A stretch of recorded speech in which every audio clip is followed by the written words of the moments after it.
ដើម្បីបញ្ជាក់លេខចែកបាទលោកគ្រូសូមបញ្ជាក់ប្រមាណវិធីចែកដោយប្រើសញ្ញាគុណបាទលោកគ្រូសូមគូសញ្ញាគុណមកហើយគ្រូបងលេខ1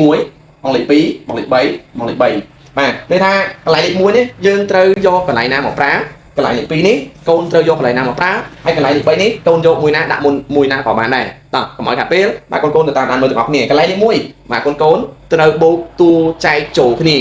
ឡូវយើងឃើញស្គាល់ហើយយើងថាតួចែកបាទយើងស្គាល់ហើយតួចែកបាននេះគឺជាតួចែករបស់យើងបាទតួចែករបស់យើងគឺមានចំនួនលេខ4ហើយមកខ្ទង់ទេបើសិនជា2ខ្ទង់កូនត្រូវបូកចូលគ្នា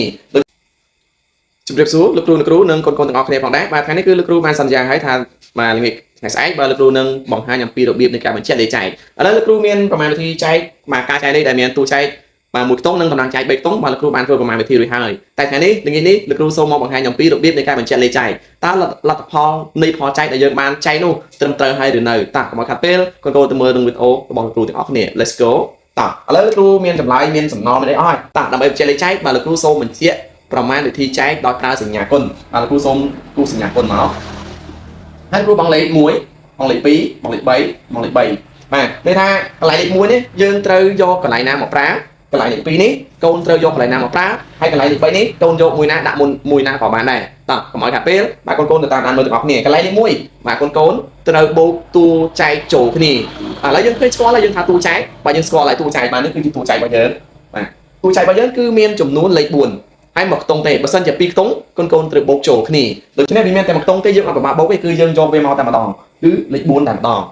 ចុះកន្លែងលេខ2លោកគ្រូយកកន្លែងណាបាទកន្លែងលេខ2គឺកូនបូកចម្លើយចូលគ្នាឥឡូវកូនស្គាល់ចម្លើយដែរកូនបាទកន្លែងនេះគឺជាចម្លើយកូនបូកយកគ្នាមកកូនបូកយ៉ាងម៉េចបាទបូកមក9បូក4ស្មើប្រមាណកូនបូកទាំងអស់គ្នាមក9បូក4ស្មើ13បាទកូនមើលបាទ9បូក4ស្មើ13បាទកូនមើលលទ្ធផលនៃផលបូករបស់វាគឺលេខ2ខ្ទង់ដដែលគឺ13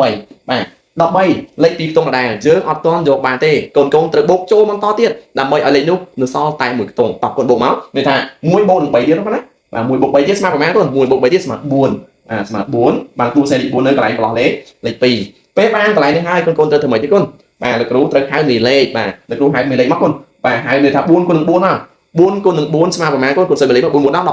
16បាទកូនឃើញ16 4 10 16កូនមើលតើ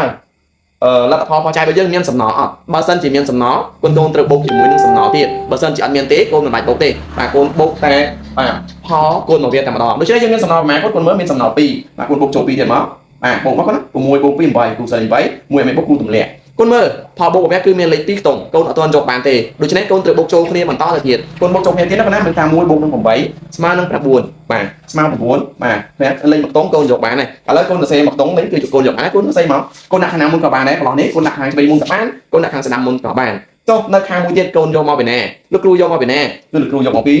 តំណាងចែកបូកចូលគ្នាតោះកូនបូកជាមួយគ្នាមកលោកគ្រូបាទកូនបូកចូលគ្នាមកបាទ3បូកនឹង7ស្មើណាកូន3បូក7ស្មើ10 10បូក8ស្មើ10ម៉ាកូនស្មើ10ម៉ាកូនមើល18កូនមើល18កូនមើលឃើញ18នេះកូនមើល18នេះកូនឃើញលេខម៉ាខ្ទង់កូនបាទ18គឺលេខ2ខ្ទង់ដូច្នេះយើងអត់ទាន់យកលទ្ធផលទេគឺយើងត្រូវបូកបញ្ចូលគ្នាទៀតបាទបូកចូលគ្នាទៀតមកប៉ុណ្ណាបូកដូចយើងធម្មតាមុនដែរ1បូក8មក9បាទយើងបាន9ហើយមកខ្ទង់យើងយកបានបាទនេះចម្លើយដែលយើងថាត្រឹមត្រូវឬមិនត្រឹមត្រូវគឺនៅកន្លែងនេះហើយដូច្នេះកូនមើលកន្លែងនេះអា3 3ស្មើគ្នានេះតើ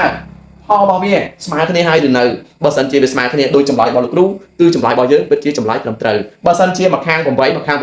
8ម្ខាង7ចម្លើយនោះគឺជាចម្លើយមិនទាន់ត្រឹមត្រូវចម្លើយនោះគឺមិនទាន់ត្រឹមត្រូវទេកូនត្រូវការទៀងទាត់បាទពេលនេះបច្ច័យឡើងវិញតើវាខុសនៅត្រង់ណាផ្លេចកន្លែងណាកូនត្រូវការទៀងទាត់ឡើងវិញដូច្នេះការបង្រៀនអំពីរបៀបនៃការបញ្ជាក់លេខចែកយុគនេះលោកគ្រូសូមបញ្ចប់ត្រឹមតែប៉ុណ្នេះតែមុននឹងបញ្ចប់បាទសូមឲ្យពុកម៉ែបងប្អូនទាំងអស់គ្នាបាទតែតាមដានវីដេអូរបស់លោកគ្រូបាទកុំភ្លេចជួយចែករំលែកវីដេអូរបស់លោកគ្រូម្នាក់មួយផងដើម្បីឲ្យកូនឬក៏មិត្តភ័ក្តិឬក៏បងប្អូនរបស់យើងបាទចេះប្រើប្រាស់និងចេះបញ្ជាក់លេខចែកទាំងអស់គ្នាជាចុងក្រោយខ្ញុំសូមអរគុណ